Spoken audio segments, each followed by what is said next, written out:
رحم اللہ من قرأ الفاتحہ اللہم صلی علی محمد بسم اللہ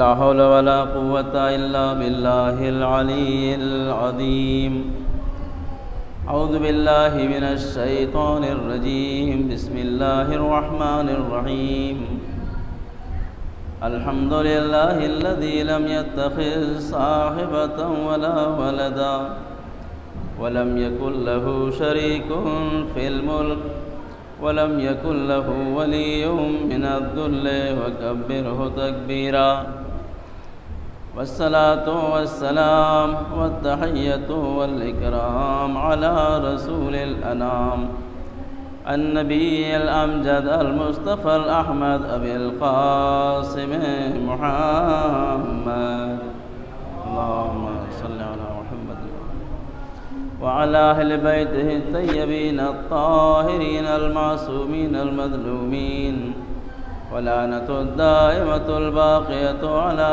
أعدائهم أجمعين من ليلنا هذا إلى يوم الدين أما بعد فقد قال الله سبحانه تبارك وتعالى في كتابه المبين وهو أصدق القائلين وقوله الحق بسم الله الرحمن الرحيم وعباد الرحمن الذين يمشون على الأرض حونا وإذا خاطبهم الجاهلون قالوا سلاما بوازبلا صلوات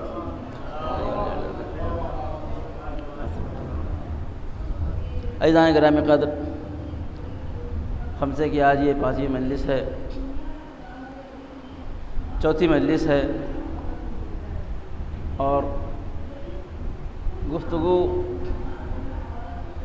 بابا زبر سروات اس کو جلانے کو بولا یہ لائٹ جلا دی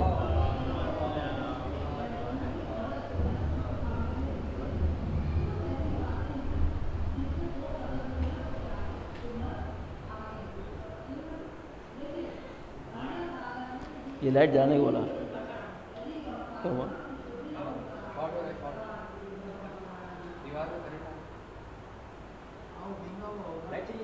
یہ لائٹ کہاں سے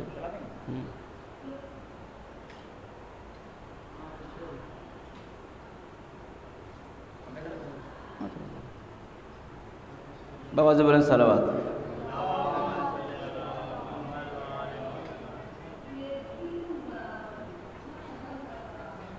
سلسلہ گفتگو عباد الرحمن کی بات چل رہی تھی کہ عباد الرحمن اللہ کے نیک بندے کون ہیں، اور ان تمام گفتگو کا ماحصل یہ تھا کہ ہم قرآن سے قریب ہوں، قرآن پڑھیں اور اپنی زندگی کو قرآنی بنانے کی کوشش کریں۔ خداوند عالم نے قرآن مجید میں سورہ فرقان کی آیت نمبر 63 سے 75 تک عباد الرحمن کے 12 صفات بیان کیے ہیں کہ جن میں سے ابھی کل 3 بیان ہوئے ہیں، اور کوشش کی جائے گی کہ انشاءاللہ یہ 12 صفات کل کی مجلس میں مکمل کر دیے جائیں اگر ہو سکا تو۔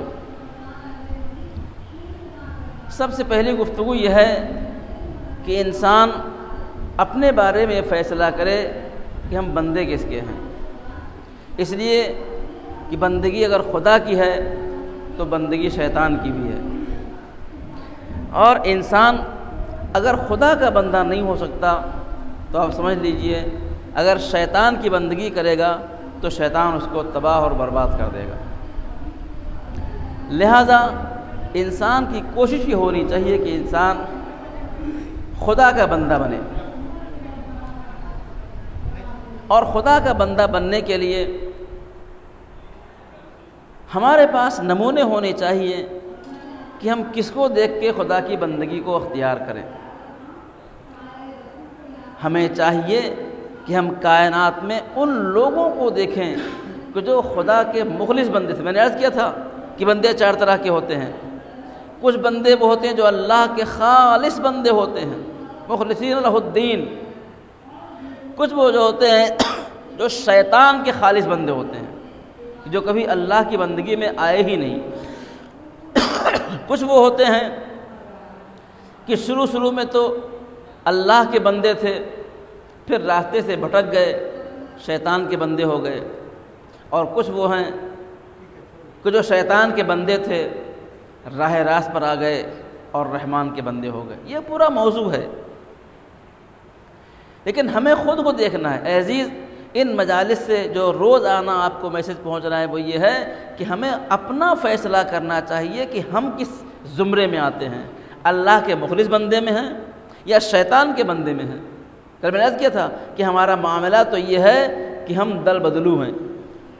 ہم کیا ہیں؟ کبھی اللہ کے بندے ہو جاتے ہیں اور کبھی شیطان نے ہم کو ورغلا دیا تو ہم شیطان کے بندے ہو جاتے ہیں۔ کیا عجیب روایت ہے، پیغمبر اسلام فرماتے ہیں کہ مومن کی مثال عجیب، مومن کی مثال گیہوں کی بالی جیسی ہے۔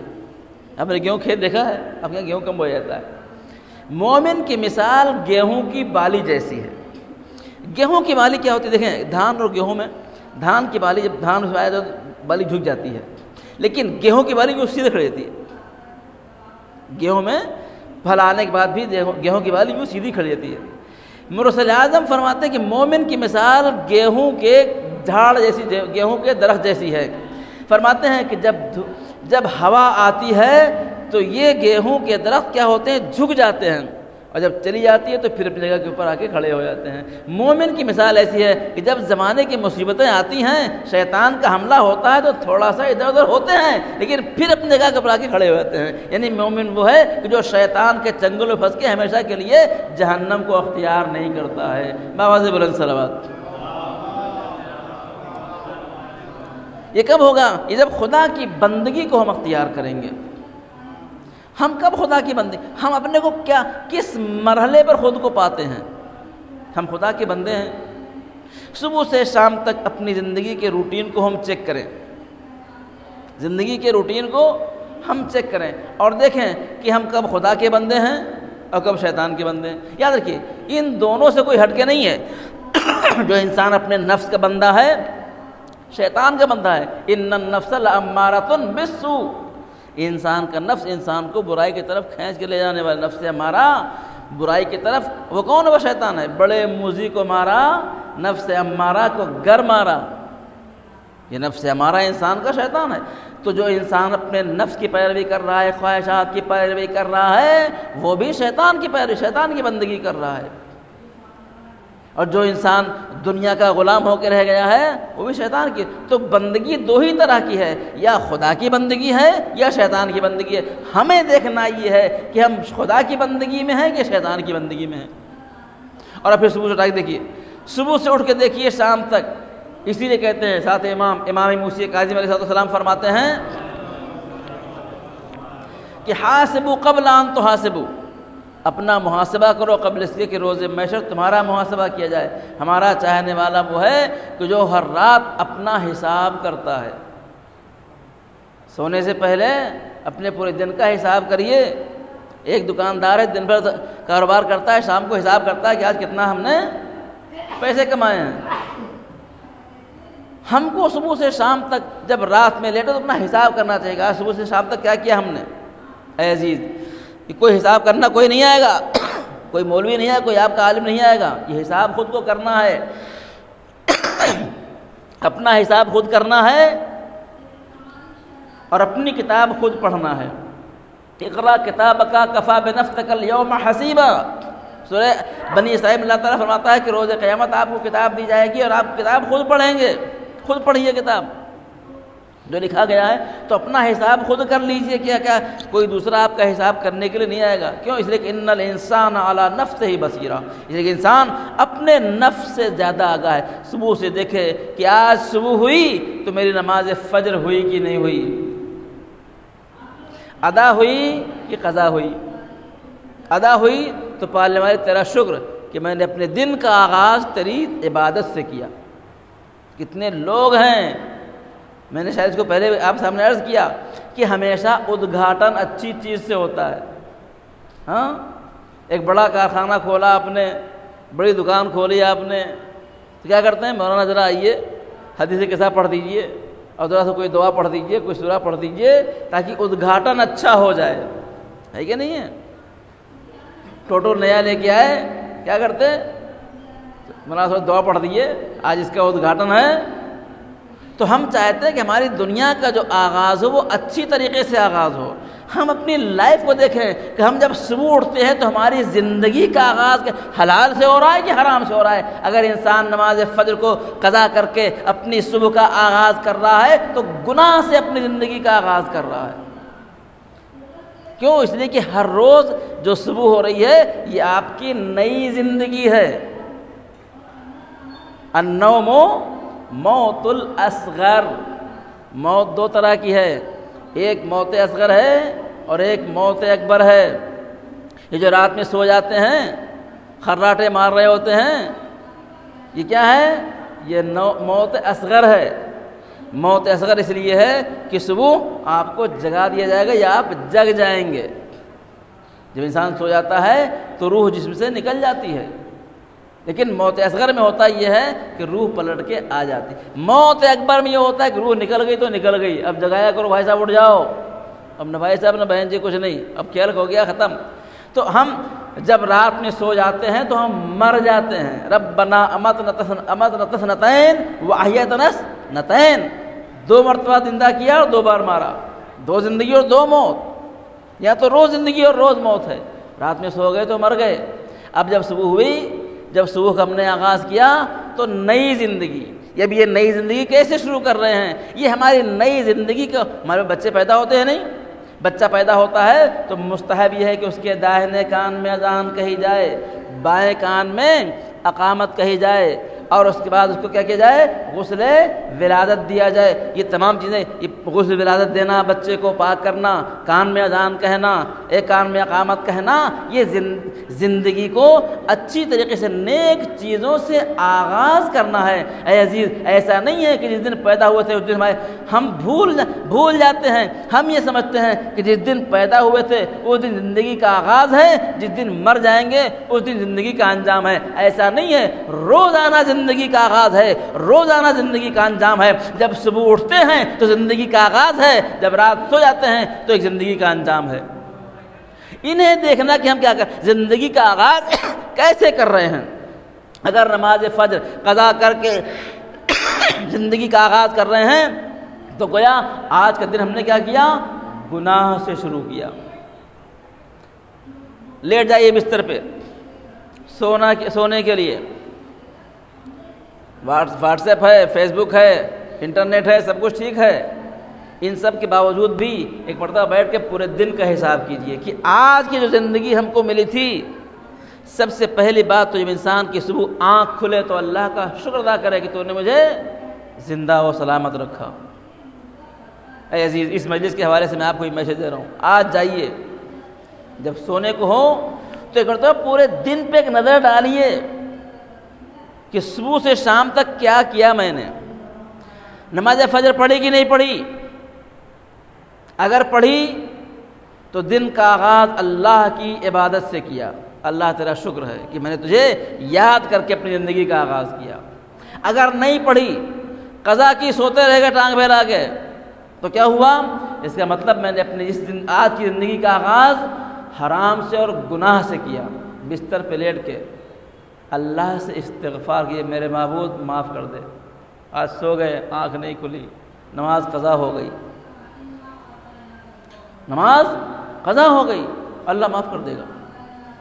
لیکن وہیں پہ عہد کیجئے کہ آج تو قضا ہو گئی, کل سے انشاءاللہ اپنی زندگی کا آغاز نماز قضا سے نہیں کریں گے. نماز پڑھ لی, قرآن پڑھا کہ نہیں پڑھا؟ صبح سے شام تک, صبح 5 بجے 4 بجے اذان ہوتی ہے, شام تک ہم نے قرآن کا 2 لفظ پڑھا کہ نہیں پڑھا؟ قرآن کھلا کہ نہیں کھلا؟ اگر کھلا تو اللہ تیرا شکر, تو نے مجھے توفیق عطا فرمائی کہ میں نے 2 لفظ قرآن کے پڑھ لی, 2 آیتیں قرآن کی پڑھ لی. اگر نہیں پڑھا, پورا دن گزر گیا اور قرآن نہیں پڑھا، کھانا کھایا کہ نہیں کھایا، ناشتہ کیا کہ نہیں کیا، کاروبار کیا کہ نہیں کیا، نہایا دھویا کہ نہیں دھویا، سب کچھ کیا ہے لیکن قرآن نہیں پڑھا۔ اے عزیز، رات میں لیٹیے اور اپنا محاسبہ کیجیے، آج نماز ہوئی کہ نہیں ہوئی، قرآن ہوا کہ نہیں ہوا، اپنے خدا کو یاد کیا کہ نہیں یاد کیا، امام زمانہ کو یاد کیا کہ نہیں یاد کیا۔ میں بتاؤں آپ کو ہماری نمازوں کا عالم کیا ہے، ہمارے زمانہ کو یاد کرنے کا عالم کیا ہے۔ نمازوں کا عالم تو یہ ہے کہ 4 رکعت نماز ہو جاتی ہے، خدا یاد ہی نہیں آتا ہے۔ 8 رکعت نماز ہو گئی، خدا نہیں یاد آیا، نماز تو ہو گئی لیکن خدا یاد نہیں آیا۔ پورا دن گزر گیا، ایک مرتبہ اپنے صاحب الزمان کو نہیں یاد کیا، رات کو لیٹ کے حساب کیا۔ ایسے گناہ کتنے کیے، صبح سے شام تک جھوٹ کتنے بولے، کتنے لوگوں کو بیوقوف بنایا، کتنے نامحرم کو غلط نگاہ سے دیکھا۔ اے عزیز، روز آنا، امام فرماتے ہیں کہ ہمارا چاہنے والا وہ ہے جو روز آنا سونے سے پہلے اپنا حساب کرتا ہے۔ یہاں مشکل یہ ہے کہ بجائے اس کے کہ ہم اپنا حساب کریں، پورے محلے کا حساب کرتے ہیں، کس کی ٹانگ کیسے کھینچنی ہے، کس کے ہاں پیسہ کہاں سے آ رہا ہے، کس کے ہاں مشکل کیا ہے، کس کے ہاں آسانی کیا ہے۔ ہمیں کیا کرنا، اپنا حساب کرنا، محلے کا حساب۔ آپ محلے کے ذمہ دار نہیں ہیں، آپ اپنے ذمہ دار ہیں، ہم اپنے ذمہ دار ہیں۔ ہم کو اپنی قبر میں اکیلے جانا ہے، ہم کو حساب خود دینا ہے۔ عباد الرحمن کی صفت میں سے کیا ہے، ہم کب اللہ کے بندے بنیں گے؟ ان 5 مجلسوں میں پیغمبر اسلام نے 23 سال اپنی زندگی کو اسلام کی پہنچانے میں لگا دیا۔ 250 سال ہمارے ائمہ نے تبلیغ کی اور دین کو ہم تک پہنچایا۔ غیبت کبریٰ کے بعد سے ہمارے علماء نے اس ذمہ داری کو سنبھالا اور آج تک یہ چل رہا ہے۔ لیکن ہم کیا ہیں، میں نے اس کو پہلے سے کہتا ہے، آج ہماری بڑی مشکل یہ ہے کہ ہم شک کی زندگی جی رہے ہیں۔ ہم شک کی زندگی جی رہے ہیں، ہمارا سب کچھ شک میں ہے۔ خدا ہے کہتے ہیں ہاں ہے، کہاں ہے، ہر جگہ ہے۔ یہ شک ہے کہ یقین ہے؟ اگر میری بات آپ تک پہنچ جائے، آپ کو شک ہے کہ یقین ہے؟ اگر شک ہے تو زندگی ہماری مشکوک ہے، اگر یقین ہے تو عمل اس کے مطابق کیوں نہیں جیسے خدا کے وجود کے خدا کے ہونے کے یقین کے اوپر ہوتا ہے۔ خدا کے وجود کے یقین کا عمل کیسے ہوتا ہے اور شک کیسے ہوتا ہے؟ وائر ہے، وائر، تار لگا ہوا ہے۔ تار 2 طرح کا ہوتا ہے، ایک ہوتا ہے اس کے اوپر پلاسٹک کا یہ کور چڑھا ہوا ہے، اس کو آپ چھوئیے، اس میں کرنٹ کوئی مسئلہ نہیں ہے۔ ایک وائر اوپن ہوتا ہے، کھلا ہوا ہوتا ہے۔ اگر کہیں کھلا ہوا وائر ہے، پوری توجہ، اگر کہیں کھلا ہوا وائر ہے اور اس میں کرنٹ دوڑ رہا ہے، آپ کو یقین ہے کہ اس میں کرنٹ دوڑ رہا ہے، میں آپ سے کہوں میں آپ کو 500 روپے دوں گا، وائر کو پکڑ لیجیے، پکڑیں گے؟ نہیں پکڑیں گے۔ چلو میں 5000 دیتا ہوں، پکڑ لیتے؟ نہیں پکڑیں گے۔ چلو میں 50,000 دیتا ہوں، پکڑیں گے؟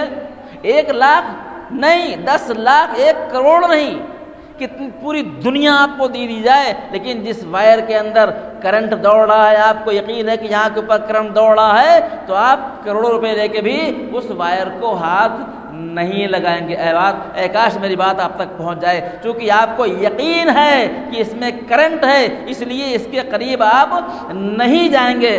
آج ہمیں یقین اگر ہو جائے کہ خدا کا نافرمانی کریں گے تو ہم کو جہنم میں ڈالا جائے گا، گناہ کریں گے تو ڈرنے پڑیں گے، تو ہم کبھی گناہ کے قریب نہیں جائیں، چونکہ ہم مشکوک زندگی گزار رہے ہیں، اس لیے گناہ بھی کرتے ہیں، خدا کی نافرمانی بھی کرتے ہیں۔ باواز بلند صلوات۔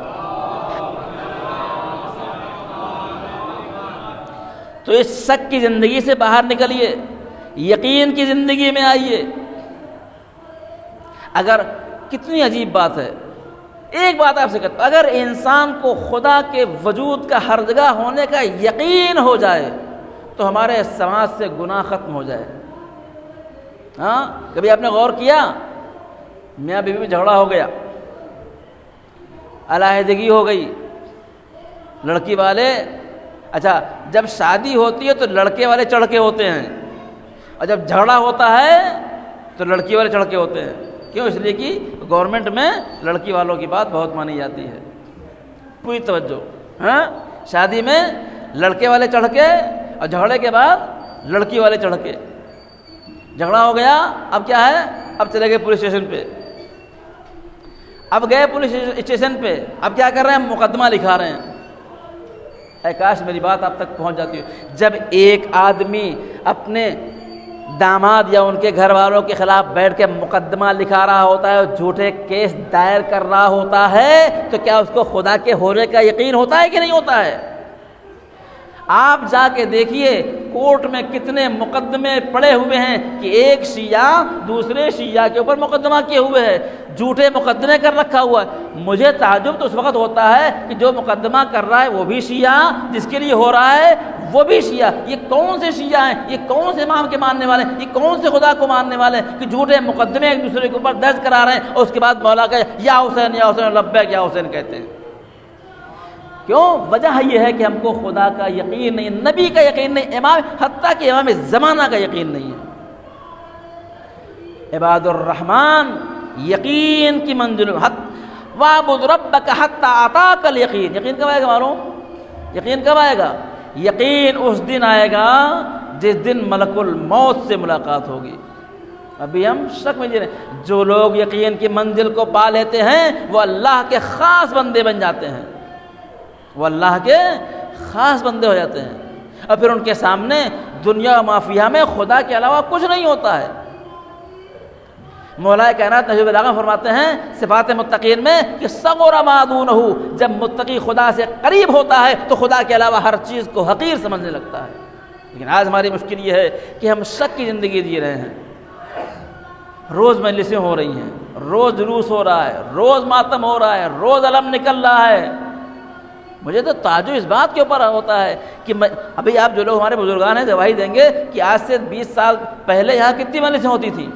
20 سال پہلے میں اور آج میں کتنا فرق ہو گیا، کتنی مجلسیں بڑھ گئی ہیں، کتنے جلوس بڑھ گئے ہیں، کتنے تابوت، کتنے علم. یہ روزانہ یہ عزاداری بڑھتی رہے گی، عزاداری تو بڑھتی رہے گی اور ہوتی رہے گی، اس کو کوئی مٹا نہیں سکتا ہے. لیکن میرا کہنا یہ ہے کہ جیسے جیسے عزاداری بڑھ رہی ہے ویسے ویسے عزادار کی کوالٹی بھی اچھی ہو جانی چاہیے.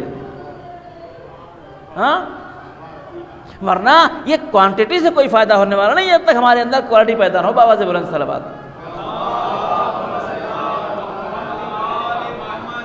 بڑھائیے، خوب مجلس کیجیے. میں تو کہتا ہوں خوب مجلس کیجیے، روز مجلس کیجیے. لیکن ان مجلسوں کے ذریعے سے اپنے اندر کچھ اصلاح تو پیدا کیجیے.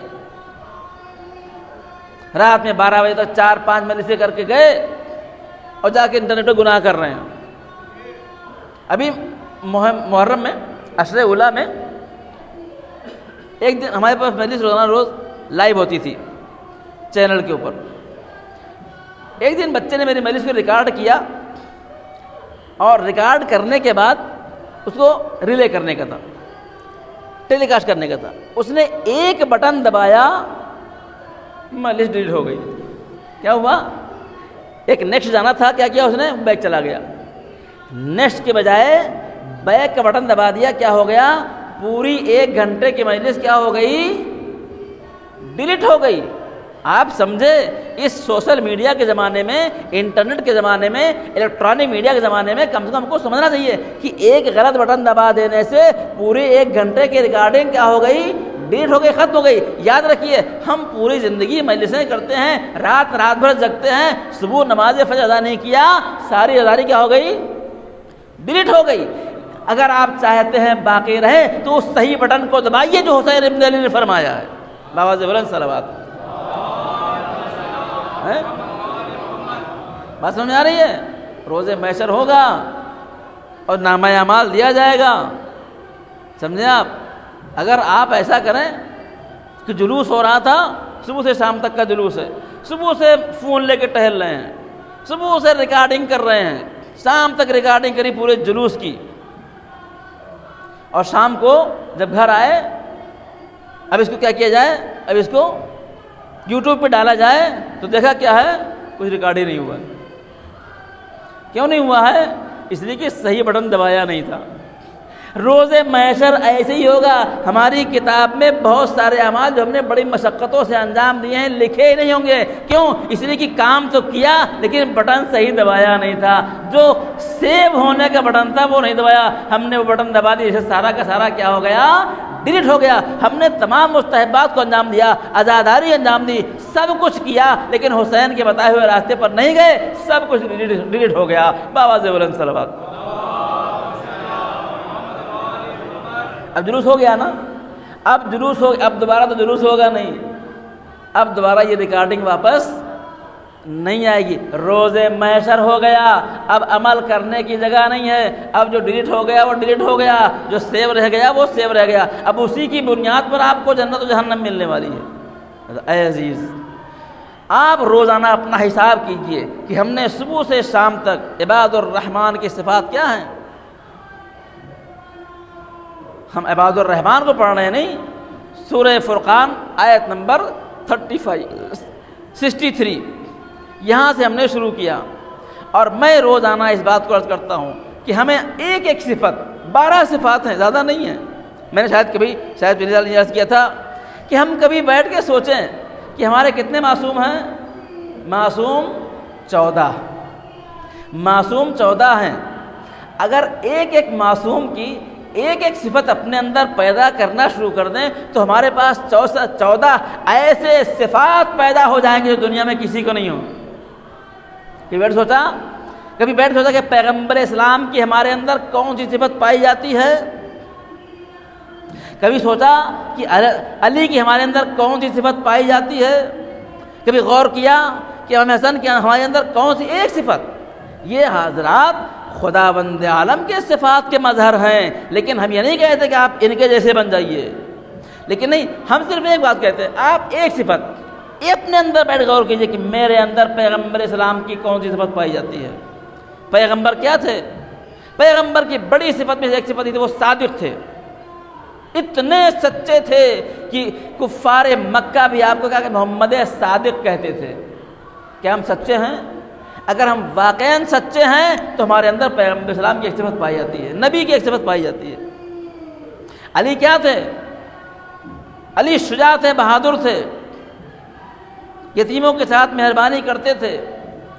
علی حق تھے, حق بات کہنے سے گریز نہیں کرتے تھے. کیا ہم حق بات کہتے ہیں؟ رشتہ داری دیکھ کے, دولت دیکھ کے, اقتدار دیکھ کے ہماری زبانیں پھسل جاتی ہیں اور ہم حق بات کہنے سے گریز کر جاتے ہیں. اس کا مطلب ہمارے اندر علی کی صفت. ہمیں اپنا محاسبہ کرنا. فاطمہ الزہرا سلام اللہ علیہا کہ ہمارے اندر کون سی صفت پائی جاتی ہے؟ کبھی سوچا کہ بی بی کو اتنی جان, ابھی ہے نا جماعت اللہ جماعت ثانی آئے گا, آپ کی شہادت 20 دن آپ کی شہادت مناتے ہیں اور 20 جماعت ثانی کو آپ کی ولادت مناتے ہیں, مسلسل غم مناتے ہیں. کبھی سوچا کہ ہمارے اندر فاطمہ کی کون سی صفت پائی جاتی ہے؟ معصوم عالم سلام اللہ علیہ فرماتی ہیں کہ مجھے تمہاری دنیا سے 2 چیزیں بہت پسند ہیں, ایک پیغمبر اسلام کے چہرے کی زیارت کرنا اور ایک قرآن کی تلاوت کرنا. پیغمبر تو نہیں ہے, کم سے کم قرآن کی تلاوت تو کر سکتے ہیں. فاطمہ چیخنے سے کچھ نہیں ہوتا ہے جب تک فاطمہ کی صفت اپنے اندر پیدا نہیں کریں گے. بابا بلند صلوات.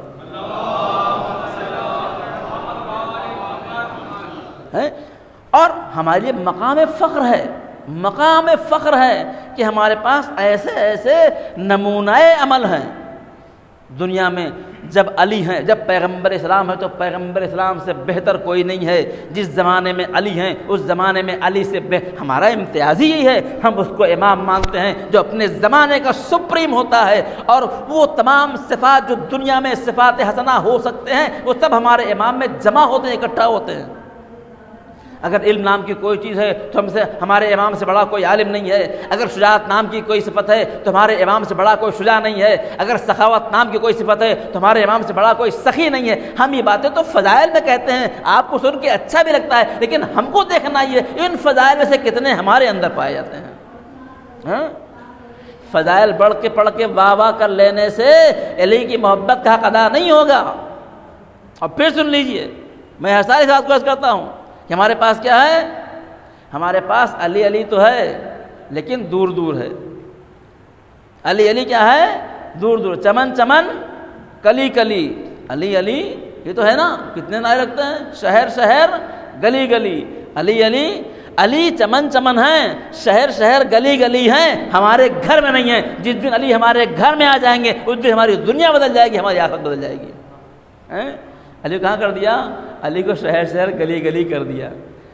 علی کو گھر میں لے کے آئیے، اپنی زندگی میں اتاریے علی کو۔ عجیب بات ہے کہ ہم کیا کرتے ہیں، دعوے بڑے کرتے ہیں، لیکن اے عزیز پھر اس مجلس کے حوالے سے میں آپ کو دعوت دیتا ہوں، آج رات میں جائیے اور جا کے پورے دن کا حساب کیجئے، بہت سا بھول جائے گا آپ کو۔ مشکل یہ ہے کہ ہم جو گناہ کرتے ہیں بھول جاتے ہیں، اور جو ثواب کرتے ہیں ان کو یاد رہتا ہے۔ ہم نے صبح سے شام تک 50 لوگوں کی غیبت کری، کسی کو یاد نہیں ہے۔ کسی کو 5 روپے دیا، وہ یاد رہتا ہے کہ ہم نے فلاں کو 10 روپے دیے تھے۔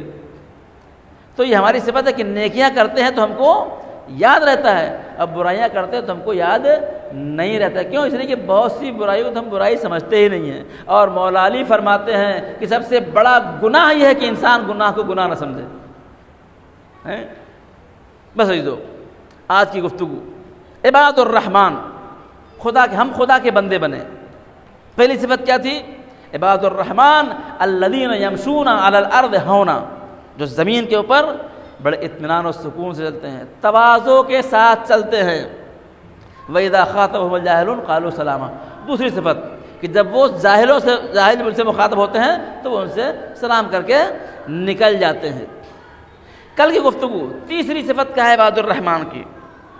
تیسری صفت عباد الرحمن کی یہ تھی کہ وہ لوگ کیا کرتے ہیں، الذین یبیتون لربہم سجدا وقیاما۔ تیسری صفت یہ ہے عباد الرحمن کی، جو اپنی رات کو اللہ کے سجدے اور رکوع میں اور قیام میں گزارتے ہیں، یعنی نماز شب کے پابند ہوتے ہیں۔ کل کا قصہ آپ کو یاد ہے، ہم صبح کی 2 رکعت نماز کے لیے اپنی نیند قربان نہیں کرتے۔ مقدس اردبیلی نے 450 سونے کے سکے قربان کر دیے، جواہرات سے بھرا ڈول واپس کر دیا، کاہے کے لیے؟ تاکہ وہ نماز شب ادا کر سکے۔ ہاں، عباد الرحمن بننا آسان کام نہیں ہے، انسان کو بڑا سنگھرش کرنا پڑتا ہے، اپنے نفس سے جھگڑنا پڑتا ہے، تب جا کے انسان بلندیوں تک پہنچتا ہے۔ یہ ہو گئے 3 صفت۔ غرور نہیں کرنا، جو مغرور ہے وہ اللہ کا بندہ نہیں ہے، اس لیے کہ تکبر انسان کو زیب نہیں دیتا۔ جاہلوں سے بحث نہیں کرتا، جو اللہ کا بندہ ہے وہ جاہلوں سے جھگڑا نہیں کرتا، بحث نہیں کرتا ہے۔ ٹھیک۔ تیسری چیز نماز شب کا پابند ہے۔ اگر میں پھر عرض کروں، شاید کر آپ کو کچھ لوگ نہیں سنتے سکے ہوں، اگر امام زمانہ اجل اللہ تعالیٰ فرجہ شریف سے آپ کو ذرہ برابر محبت ہے، امام نے بار بار تاکید کی ہے، نافلہ نافلہ نافلہ، نماز شب نماز شب نماز شب۔ اے عزیز، اگر آپ کو ایک مجلس نماز شب کا پابند بنا لے گئی تو میں وعدہ کرتا ہوں کہ آپ کی پوری عزاداری قبول انشاءاللہ۔ نماز شب کب پڑھیں گے آپ؟ کون پڑھے گا نماز شب؟ کافروں سے مطالبہ نہیں نماز شب پڑھنے کا، مومنوں سے مطالبہ ہے۔ کس کا مطالبہ ہے؟ امام زمانہ کا مطالبہ ہے، پلیز نماز شب پڑھیے۔ تاکید کی ہے 3 مرتبہ، نوافلہ نافلہ نافلہ، زیارت عاشورہ عاشورہ عاشورہ عاشورہ۔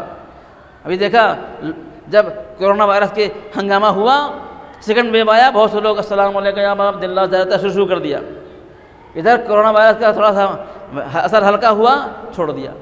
نہیں، امام فرماتے ہیں زیارت عاشورہ کرونا ہو تب بھی پڑھو، نہیں ہو تب بھی پڑھو، تمہیں زیارت عاشورہ کا پابند ہونا چاہیے۔ اور پھر آگے کیا ہے؟ زیارت جامعہ۔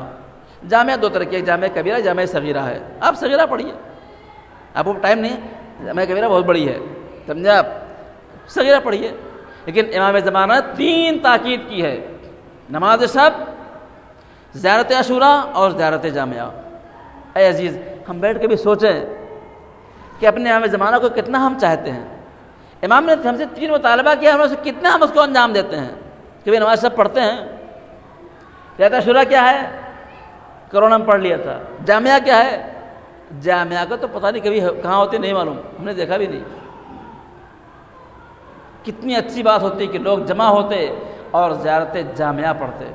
زیادہ جامع کی شرح پورے فضائل اس کے اندر بیان کیے گئے ہیں۔ تو 3 صفت کیا؟ راتوں کو نماز شب پڑھنا۔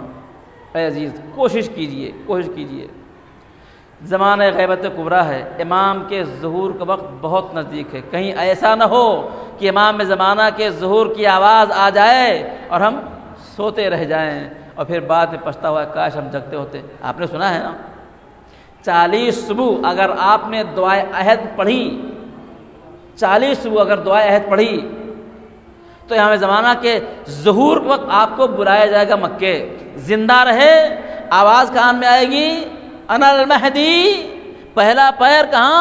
مرشد آباد میں، دوسرا قدم مکے میں، اور مر گئے تو قبر سے اٹھا کے بلایا جائے گا چلو امام کی مدد کرنے کے لیے۔ لیکن یہ 40 صبح نماز فجر کے بعد دعائے ندبہ پڑھنا کتنا بھاری ہمارے لیے۔ اے عزیز کبھی ہم اپنے امام سے محبت کا اظہار اس طرح بھی تو کریں کہ مولا آپ کو ہم بہت چاہتے ہیں، آپ کی نصرت کرنا چاہتے ہیں، لیکن کتنا سخت ہے معلوم آپ کو۔ بہت لوگ اس میں تجربہ کر چکے ہوں گے، شروع کرتے ہیں دعائے عہد، 10-15 دن پڑھے، ایک دن نماز قضا ہو گئی، بریک ہو گیا، پھر شروع کرتے ہیں۔ کتنے لوگ تو 20-25 جا کے بریک ہو جاتے ہیں، کتنے لوگ 30-35 پہ جا کے بریک ہو جاتے ہیں۔ لیکن یہی امتحان ہے کہ بار بار شیطان آپ کو روکے گا، لیکن آپ اپنے امام سے اتنی محبت رکھتے ہیں مولا ہم پھر شروع کرتے ہیں۔ اور دعائے عہد کو پڑھیے، اگر امام زمانہ سے ذرہ برابر بھی محبت اور آپ کی مدد کرنا چاہتے ہیں تو دعائے عہد پڑھنے کو تیار نہیں ہے۔ روز نماز پڑھتے ہیں اجل اللہ فرجوش اجل اللہ ظہور کہنے سے امام کا ظہور نہیں ہوگا۔ اپنے کردار کو ایسے بناؤ کہ امام زمانہ کا ظہور ہو جائے۔ کب کردار بنے گا؟ آج سماج کی جو حالت ہو رہی ہے بہت ہی خطرناک ہے۔ یاد رکھیے سماج کی برائیاں ایسی ہوتی ہیں جو کرونا وائرس سے زیادہ خطرناک ہوتی ہیں۔ کرونا کسی کو لگا کسی کو نہیں لگا، سماجی برائیاں سب کو اپنے اندر گھیرتی ہیں، یاد رکھیے۔ اور یہ مجالس، کسی نے کیا اچھی بات کہی کہ آج اگر ہم فرش ازا سے اٹھ کے مسجد نہیں جا سکتے تو یاد رکھیے یہاں سے ہم جنت نہیں پہنچ سکتے۔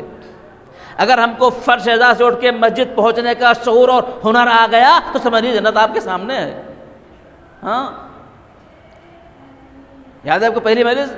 آپ حساب کیجیے ہم نے کتنی مجلسیں کی اب تک، پہلی محرم سے لے کے اب تک 40-50 مجلسیں کر چکے ہیں۔ اس 40-50 مجلسوں میں ہم نے اپنے کو کتنا بدلا؟ اگر نماز فجر قضا کر رہے ہیں اور مجلسیں بھی کر رہے ہیں، قرآن کیا کہتا ہے معلوم؟ قرآن کہتا یہ ہے کہ قبولیت کی علامت تبدیلی ہے۔ ان الصلاۃ تنہی عن الفحشاء والمنکر، نماز انسان کو برائیوں سے روکتی ہے۔ اگر نماز آپ کو برائیوں سے روک رہی ہے تو وہ عبادت ہے، ورنہ عادت ہے، پڑھ لے رہے ہیں۔ اے عزیز عباد الرحمن کے صفات اپنے اندر پیدا کرنے کی کوشش کیجیے، اس لیے کہ جب عباد الرحمن میں شامل ہوں گے بھائی فادخلی فی عبادی وادخلی جنتی، جنت میں داخل ہونے سے پہلے کا مرحلہ کیا ہے؟ بندے میں داخل ہونا ہے۔ 3 صفت ہو گئی کہ تواضع کرنا، جاہلوں سے بحث نہیں کرنا، نمازیں سب ادا کرنا۔ پھر آگے ارشاد ہوتا ہے والذین یقولون ربنا اصرف عنا العذاب ان عذاب جہنم ان عذابها کان غراما۔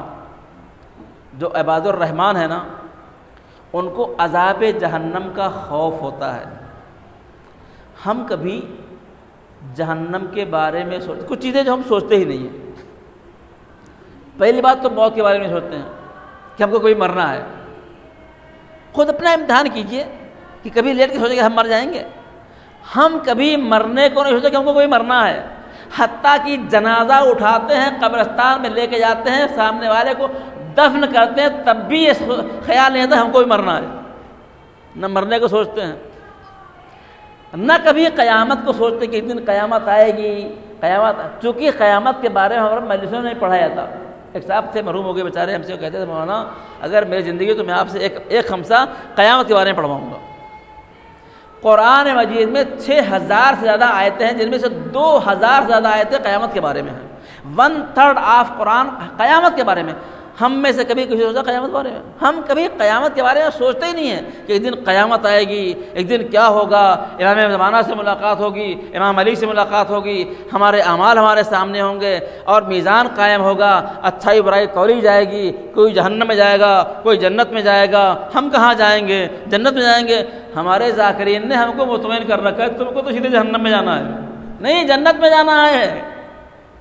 کہاں جانا ہے؟ جنت میں۔ ہم مطمئن ہیں کہ ہم ماتم کرنے والے جنت میں چلے جائیں گے، لیکن اے جو یاد رکھیے جائیں گے، کیا امام زمانہ سے ملاقات نہیں کریں گے؟ حسین ابن علی سے ملاقات نہیں ہوگی؟ امام علی سے ملاقات نہیں ہوگی؟ جب تک یاد رکھیے دنیا کا کوئی فرد بشر، مولا علی نے قبرستان میں کھڑے ہو کے حارث حمدانی سے فرمایا یا حار حمدان، یا اے حارث حمدانی یاد رکھو کوئی فرد بشر بھی اس دنیا سے مرتا ہے تو بغیر مجھے ملاقات کیے نہیں مر سکتا، اور کوئی فرد بشر بھی جنت جائے چاہے جہنم جائے علی سے ملاقات کیے بغیر نہیں جا سکتا ہے۔ کافر ہو چاہے مومن ہو، فاسق ہو چاہے فاجر ہو، سب کو علی سے ملاقات کرنی ہے۔ قسیم النار والجنہ کون ہے؟ علی جنت بانٹیں گے۔ ہم کہتے ہیں ہمارے علی کیا ہیں؟ جنت بانٹنے والے ہیں، تو کیا مطلب ہم کو دے دیں گے ایسے ہی فری میں لے جاؤ؟ روایت سنیں گے آپ؟ روایت میں ہے کہ پیغمبر اسلام صلی اللہ علیہ وآلہ وسلم جناب فاطمہ بنت اسد کے سامنے بیٹھ کے آپ نے ایک روایت نقلی۔ کون ہے فاطمہ بنت اسد؟ فاطمہ بنت اسد مولا علی کی ماں ہے۔ اس طرح کہوں کہ فاطمہ بنت اسد قسیم النار والجنہ کی ماں ہیں۔ ان کو پتہ ہے کہ ہمارا بیٹا کون ہے۔ پیغمبر سے بہت سی روایتیں سن چکی ہیں فاطمہ بنت اسد، لیکن فاطمہ بنت اسد کے سامنے مولا پیغمبر اسلام نے کیا کیا؟ ایک روایت نقل کی اور فرمایا کہ روز محشر بہت طریقے سے لوگ محشور ہوں گے، ان میں سے بعض لوگ، پوری توجہ، بعض لوگ ایسے ہوں گے جو بغیر لباس کے میدان محشر میں آئیں گے، ننگے آئیں گے۔ اللہ، ہم عزیزو مولا علی سے کتنے فاصلے پر ہیں، اور ہم مطمئن ہیں کہ مولا علی تمہارے ہیں۔ فاطمہ بنت اسد مولا علی کی ماں ہیں۔ جب پیغمبر سے یہ روایت سنی کہ روز محشر کچھ لوگ عریاں محشور ہوں گے تو ان کی آنکھوں سے آنسو روا ہوں گے۔ ہم ہوتے کہتے ہیں بی بی آپ رو کہے کو رہی ہیں، آپ کے بیٹا تو قسیم النار والجنہ ہے۔ لیکن فاطمہ بنت اسد جیسی پرسنالٹی جب پیغمبر سے روایت کو سنتی کچھ لوگ عریاں محشور ہوں گے تو فاطمہ بنت اسد کو دیکھ کے پیغمبر بے چین ہو گئے۔ آوازی چچی جان آپ گھبرائیے نہیں، میں اپنے لباس کا کفن آپ کو دوں گا اور آپ روز محشر ان لوگوں میں سے نہیں ہوں گی جو عریاں محشور ہوں گے۔ تب جا کے فاطمہ بنت اسد کو اطمینان حاصل ہوا کہ میں روز محشر۔ ہم کون ہوتے ہیں؟ ہم ہزار فاصلے سے مولا علی کے کبھی چاہنے والے ہیں، کبھی خاندان والے، لیکن اعمال ایسے ہیں کہ جس میں کوئی گارنٹی نہیں ہے کہ روز محشر علی سے ملاقات ہو تو علی کہے تم جنت میں جاؤ۔ ہے کوئی گارنٹی؟ کسی میں کوئی پیپر ہے، کوئی میسج آیا ہے کہ علی نے کوئی میسج کیا کہ تم جنت میں جاؤ گے؟ یاد رکھیے عباد الرحمن وہ ہیں جو جہنم کی آگ سے ڈرتے رہتے ہیں۔ سوچئے کہ ایک دن جہنم اور جنت سامنے ہوگی۔ سورہ مریم پڑھیے، وَإِن مِّنكُمْ إِلَّا وَارِدُهَا، یاد ہے؟ یہ میں نے کیا کہتے ہیں مجلس پڑھی تھی کہ تم میں سے ہر ایک جہنم میں جائے گا، وارد ہوگا۔ بغیر جہنم سے گزرے کسی کو فرار نہیں ہے، لیکن جہنم سے کیا ہوگا؟ جو اللہ کے عباد الرحمن جو ہوں گے وہ جہنم سے گزر جائیں گے اور جہنم ان کو جلائے گی نہیں، اور جو مجرم ہوں گے ان کو پکڑ لیا جائے گا اور وہ جہنم میں رک جائیں گے۔ پوری روایت بہت پرانی روایت تھی، میں نے پہلے پڑھا آپ کے سامنے۔ تو عباد الرحمن ہے، کون ہے وہ؟ والذین یقولون، کیا کہتے ہیں؟ ربنا اصرف عنا عذاب جہنم، پالنے والے عذاب جہنم کو مجھ سے دور کر دے۔ ان عذابها کان غراما، کہ یہ جہنم کا عذاب بہت سخت ہے۔ اے عزیز قرآن پڑھیے اور دیکھیے کہ جہنم کا باب تہذیب نفس میں لکھا گیا ہے، اے نفس تو کتنا مطمئن ہے کہ تجھ کو قیامت کے دن 2 تھپڑ مار کے جنت میں بھیج دیا جائے گا، لیکن قسم خدا کی تجھے اللہ کا ایک تھپڑ برداشت کرنے کی طاقت نہیں ہے۔ ذرا تھوڑی دیر کے لیے شمع جلا، موم بتی روشن کر کے ذرا سی دیر کے لیے اپنی انگلی کو ذرا آگ میں دے تو تیرے کو سمجھ میں آئے گا کہ تیرے اندر برداشت کتنی ہے۔ تو اس دنیا کی 70,000 مرتبہ بجھائی ہوئی آگ میں اپنی انگلی 1 سیکنڈ کے لیے دینے کو تیار نہیں ہے، جہنم کی آگ کو کیسے برداشت کرے گا؟ جو عباد الرحمن ہیں وہ جہنم کی آگ سے ڈرتے ہیں اور اللہ سے دعا کرتے پالنے والے عذاب جہنم سے بچا، انہا ساعت مستقر و مقامہ۔ کیوں؟ اس لیے کہ جہنم کیا ہے؟ بہت بری جگہ ہے۔ بس یہ جو آپ کی میں استعمال کرنا چاہتا ہوں۔ اور اگلی صفت، جب وہ انفاق کرتے ہیں تو کیا کرتے ہیں؟ والذین اذا انفقوا لم یسرفوا، جب وہ انفاق کرتے ہیں تو انفاق کرنے میں اسراف نہیں کرتے ہیں۔ امام حسن مجتبیٰ علیہ السلام آپ کا دسترخوان مشہور، آپ کا دسترخوان مشہور ہے، لوگ آتے تھے کھاتے تھے، عام تھا، کافر ہو مشرک ہو مومن ہو مسلمان ہو شیعہ ہو سنی ہو، کوئی بھی آؤ کھاؤ، کسی کو منع نہیں کرتے تھے۔ ہم لوگ قربانی کرتے ہیں آپس میں بانٹ لیتے ہیں، کیا سمجھے؟ وہ سوال کرتے ہیں مولانا کیا قربانی گوشت ہندو کو دے سکتے ہیں؟ کیوں نہیں دے سکتے بھائی؟ کیوں نہیں دے سکتے؟ جو قربانی کر دیا آپ نے اللہ کے نام پہ، کسی بھی دیش تو مسئلہ نہیں ہے۔ ہمارے ائمہ مذہب دیکھ کے کسی کو عطا نہیں کرتے تھے، ہاتھ دے کے دیتے، ہاتھ پھیلا دیا تو کسی مذہب کا ہو ہاتھ خالی نہیں آنے دیتے، آپ بھی دیجیے، مسئلہ نہیں ہے۔ امیر معاویہ نے لیٹر لکھا، کیا لکھا؟ کہ لا خیر فی الاسراف، اسراف میں کوئی اچھائی نہیں، کوئی خیر نہیں ہے۔ امام نے اسی جملے کے نیچے لکھ دیا لا اسراف فی الخیر، نیکی میں کوئی اسراف نہیں ہے۔ جو اللہ کے بندے ہیں وہ کیا کرتے ہیں؟ وہ اسراف نہیں کرتے ہیں، انفاق میں اسراف نہیں کرتے ہیں کہ اللہ نے پیسہ دیا لٹا دیا پھر لوگوں سے مانگتے پھر رہے ہیں، نہیں۔ والذین اذا انفقوا لم یسرفوا ولم یقتروا وکان بین ذلک قواما، کیا کرتے ہیں؟ وہ اعتدال رکھتے ہیں، ہر کام میں اعتدال۔ ایک بہت اچھا دوہا تھا، اتکا بھلا نہ، کسی چیز کی زیادتی اچھی نہیں ہوتی ہے۔ اتکا بھلا نہ بولنا، اتکی بھلی نہ چوپ، اتکا بھلا نہ برسنا، اتکی، زیادتی کسی چیز کی اچھی نہیں ہوتی ہے۔ اگر کوئی، بہت سے لوگ ہوتے ہیں اتنی زیادہ عبادت کرتے ہیں کہ اپنے کاروبار کو چھوڑ بیٹھتے ہیں۔ پیغمبر اسلام مسجد میں آئے، کیا دیکھا؟ کچھ لوگ لگے ہوئے ہیں نماز پہ نماز اور دعا پہ دعا اور تسبیح پہ تسبیح۔ پوچھا یہ کون لوگ ہیں؟ کہا یا رسول اللہ یہ عبادت گزار لوگ ہیں۔ کہا ان کا خرچہ کیسے چلتا ہے؟ کہا لوگ آتے ہیں ان کو کھانے کو دے دیں، کھا لیتے ہیں۔ کہا نکال کے باہر کرو ان لوگوں کو جنہوں نے اللہ کی عبادت کے بہانے اپنا خرچہ دوسروں پہ ڈال رکھا ہے۔ اسلام میں یہ چیز بھی جائز نہیں ہے کہ آپ کیا کریے؟ دوسرے پر اپنا خرچہ ڈال رکھیے۔ بس جو آپ کی زحمت تمام کرنا چاہتا ہوں۔ وَلَمْ يَقْتَرِفُوا، اور پھر اس کے بعد ارشاد ہوتا ہے کیا؟ اگلی صفت تو اب پھر میں گنا دوں۔ پہلی صفت غرور نہیں کرنا، دوسری صفت جاہلوں سے بحث نہیں کرنا، تیسری صفت اللہ کے عذاب اور جہنم سے ڈرنے کی، بچنے کی دعا کرتے رہنا، چوتھی صفت یہ ہے کہ جاہلوں سے بحث نہیں کرنا، پانچویں صفت یہ ہے کہ انفاق کرنے میں اعتدال کرنا، اور چھٹی صفت یہ ہے کہ خالص توحید۔ والذین لا یدعون مع اللہ الہا آخر، اللہ کے سوا کسی کو بلاتے نہیں، اللہ کے ساتھ کسی کا شرک نہیں کرتے ہیں۔ ولا یقتلون النفس التي حرم اللہ علیہ، مگر وہ نفس لوگوں کا احترام کرتے ہیں، ناحق کسی کا قتل نہیں کرتے ہیں۔ ولا یزنون، اور وہ زنا نہیں کرتے۔ بس آخری مرحلے اور آپ کی مجلس تمام، کہ نہ کسی کا بے حرمتی کرتے ہیں اور نہیں شرک کرتے ہیں۔ شرک کیا ہے معلوم آپ کو؟ بس ایک مرحلہ کرتے، ایک روایت پیغمبر اسلام فرماتے ہیں کہ میں اپنی امت سے شرک کے متعلق بہت ڈرتا ہوں۔ کہا یا رسول اللہ کیا آپ کی امت والے مشرک ہوں گے؟ کہ نہیں مشرک نہیں ہوں گے، لیکن وہ ریاکاری کریں گے۔ ریاکاری شرک سے بہت زیادہ نزدیک ہے۔ یہ ریاکاری کیا ہوتی ہے؟ ریاکاری یہ ہوتی ہے کہ انسان کام کرے کسی کے لیے اور عمل چاہے کسی اور سے، اللہ سے عمل کی امید رکھتے ہیں، کام کریں لوگوں کی تعریف کے لیے۔ 1 گھنٹے کی مجلس پڑھ رہا ہوں، لوگ بعد میں تعریف کریں، اجر کسے چاہتے ہیں؟ آج اسی کو کہتے ہیں ریاکاری، کہ لوگوں کو دکھانے کے لیے، بس عزیزو لوگوں کو دکھانے کے لیے عمل کو انجام دینا۔ ولا یزنون، اور وہ کون ہیں؟ جو زنا نہیں کرتے، زنا سے دوری اختیار کرنا۔ اللہ اکبر۔ جب انسان گناہ سے بچنے کی کوشش کرتا ہے، تب اس کی آنکھوں کے پردے کھل جاتے ہیں۔ شیخ رجب علی خیاط کا واقعہ بہت مشہور ہے۔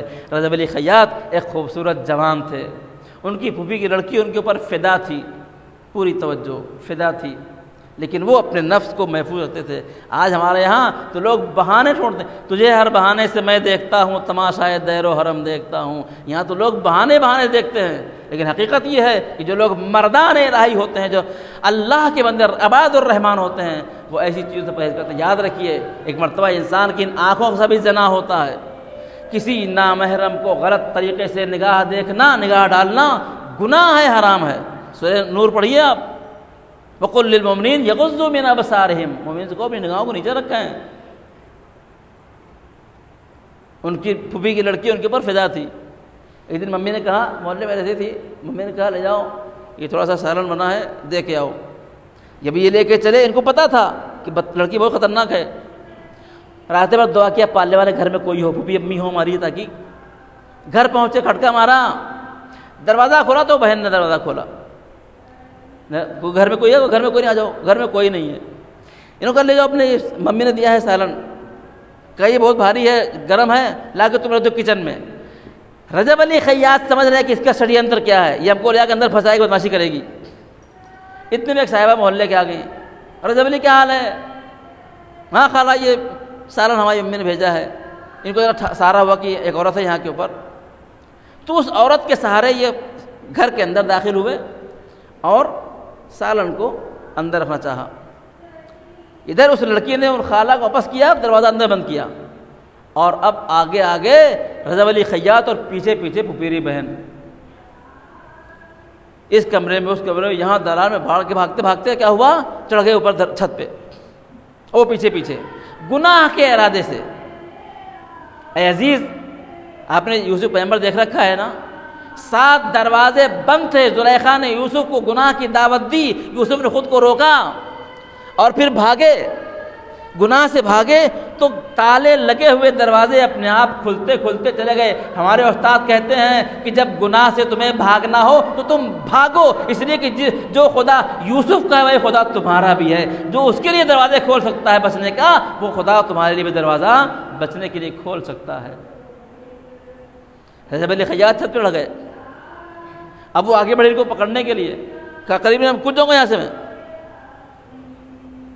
وہ اس میں مذاق کر رہے ہیں، وہ آگے بڑھی، کہا نہیں میں کود جاؤں گا، پیچھے باغ تھا، ابھی کود جاؤں گا، ابھی کود جاؤں گا۔ جب دیکھا کہ وہ لڑکی ان کو پکڑ لے گی تو رجب علی خیاط اس اوپر سے کود گئے۔ یا صاحب الزمان بولا، اور یہ کیسے فرار ہے؟ یہ گناہ سے فرار ہے، کود گئے۔ وہ کہتے ہیں جب میں کودا تو میں نے احساس کیا کہ کوئی ہے جو مجھے اپنی آغوش میں لے رہا ہے، اللہ اکبر، کوئی ہے جو مجھے اپنی آغوش میں لے رہا ہے، اور اتنی اوپر سے کودے، کہنے ایسا لگا کہ کوئی ہے جس نے مجھے پکڑ کے زمین پہ بٹھا دیا ہو۔ بس عزیزو، آپ کی مجلس تمام، گناہ سے فرار کیا، وہ لوگ کس چیزیں لگی رہے، کود گیا، بھاگے، یہ کود گئے۔ کہتے ہیں کہ میں گھر آیا، جان بچی تو لاکھوں پائے، گناہ سے بچے۔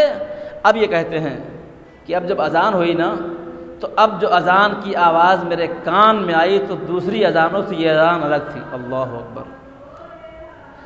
میں نماز میں پہنچا، جماعت میں کھڑا ہوا، اب جو مولانا نے الحمد کا سورہ پڑھنا شروع کیا تو پہلے کے الحمد کے سورے میں اب کے الحمد کے سورے میں بہت زیادہ فرق، میری آنکھیں کھل گئیں، میرا ضمیر جاگ گیا، میرا اندر کا انسان بیدار ہو گیا، اب مجھے اذان میں لطف آنے لگا۔ اب مجھے یاد رکھیے، جب انسان گناہ سے خود کو بچاتا ہے تو اللہ لطف عبادت انسان کو فراہم کرتا ہے۔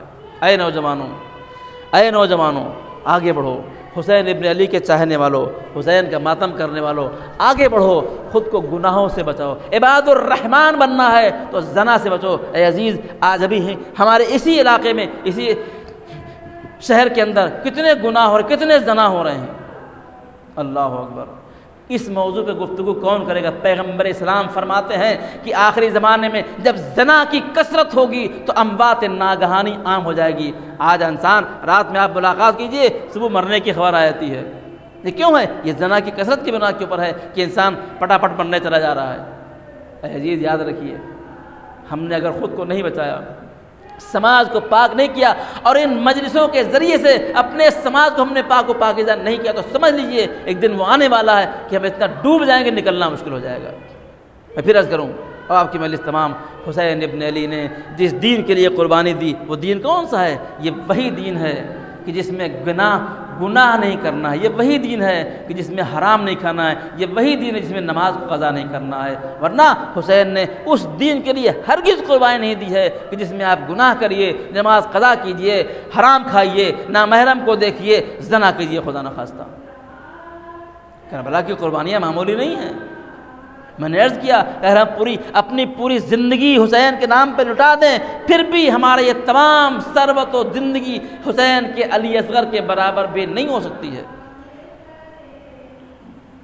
کربلا میں حسین نے اپنے عزیز ترین لوگوں کو قربان کر دیا اور پھر 11 محرم سے اسیروں کا قافلہ نکلا۔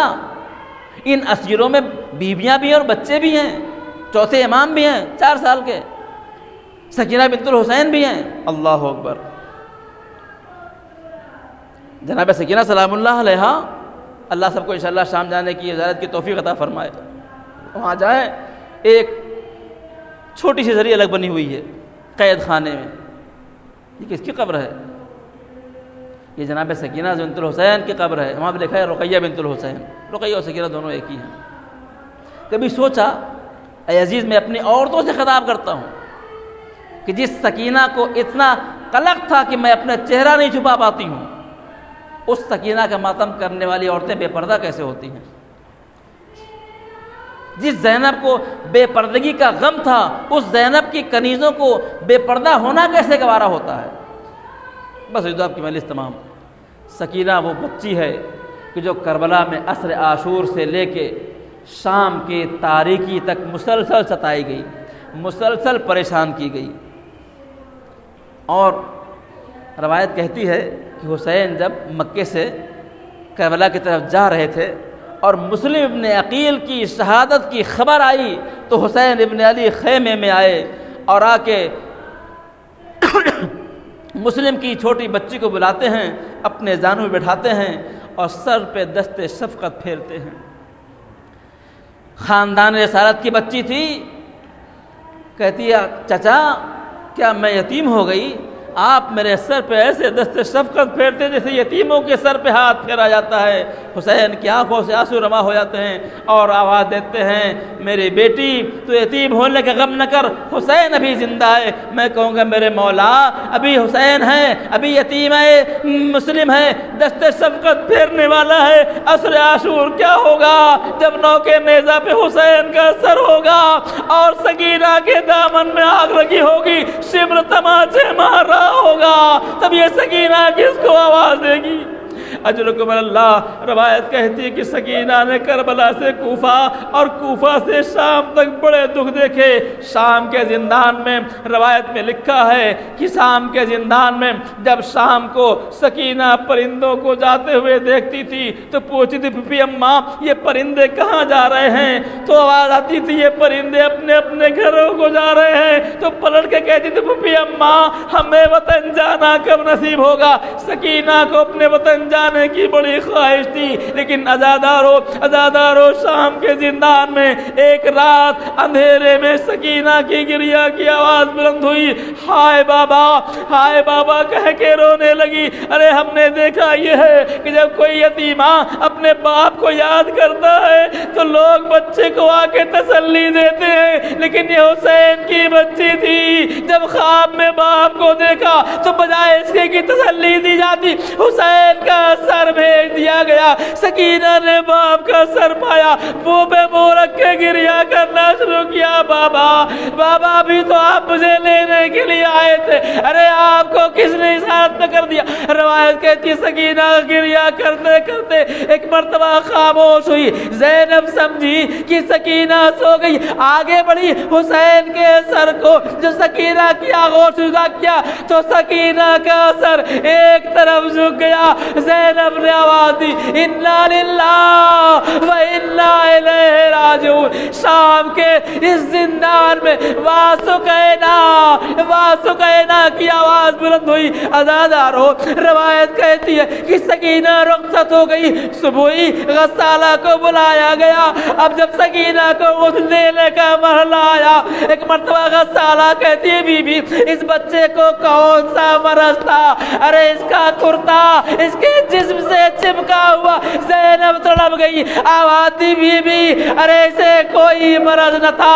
کوفے سے شام تک اس نے اتنے درے کھائے کہ اسی پشت زخمی ہے. بس عزیزو غسل کیا گیا, دھل دیا گیا, جنازہ تیار ہوا. سید سجاد آگے بڑھے, ہتھکڑیوں اور بیڑیوں کو سنبھالا.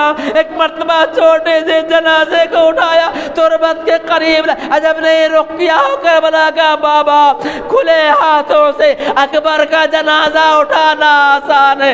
ارے آئیے شام کے دربار میں, شام کے زندان میں ہتھکڑیوں والے اور بیڑیوں والے ہاتھوں اور پیر سے سکینہ کا جنازہ اٹھانا کتنا مرحلہ مشکل ہے. یہ کوئی زین العابدین سے پوچھ. فَسَيَعْلَمُ الَّذِينَ ظَلَمُوا أَيَّ مُنقَلِبٍ يَنقَلِبُونَ أَلَا لَعْنَةُ اللَّهِ عَلَى الْقَوْمِ الظَّالِمِينَ. ربنا تقبل منا إنك أنت السميع العليم. ماتم حسین.